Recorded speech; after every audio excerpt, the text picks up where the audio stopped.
Marco Dolfin, consigliere regionale. Insomma, la pesca è un comparto fondamentale per la Regione Veneto, non solo per la Regione Veneto. Questi stati generali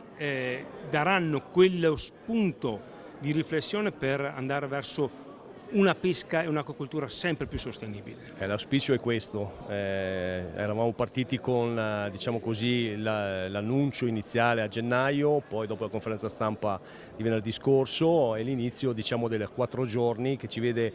come stati generali a livello regionale proprio itinerante, partendo da Chioggia, passando poi per Pila, Caole e Venezia. In questi 4 giorni ci sarà un full immersion diciamo così, di relazioni, di attenzione al mondo a 360 gradi del mondo della pesca, che va sia dell'acquacoltura che della pesca che tutti noi conosciamo. Come Regione Veneto possiamo dire di essere anche un po' più avvantaggiati, anche perché abbiamo il distretto dell'Alto Adriatico che ci vede anche capofila con le altre regioni come Emilia Romagna e Friuli Venezia Giulia, dunque la pesca fa parte di questa regione importantissima e ovviamente in questi 4 giorni dobbiamo cercare di recuperare più informazioni possibili in un momento di difficoltà generale economica e dove che anche la pesca purtroppo ne soffre maggiormente. In più abbiamo anche il problema della siccità che in questo momento qua mette in difficoltà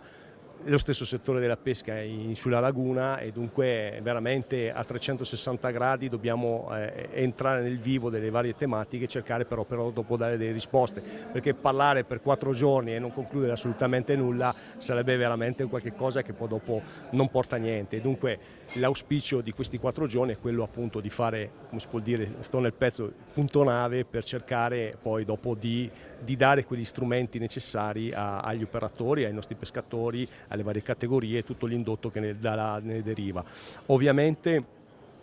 si parlerà anche della carta ittica, che è un altro strumento importante per la nostra laguna, per tutti gli operatori, e dunque insomma ci sarà anche motivo anche di novità che vengono appunto poste all'attenzione. Dunque l'auspicio è che da questi 4 giorni poi dopo possiamo avere delle conclusioni importanti nell'ambito positivo di risposta diciamo così a tutto il mondo della pesca, dove, ripeto e lo voglio sottolineare, la Regione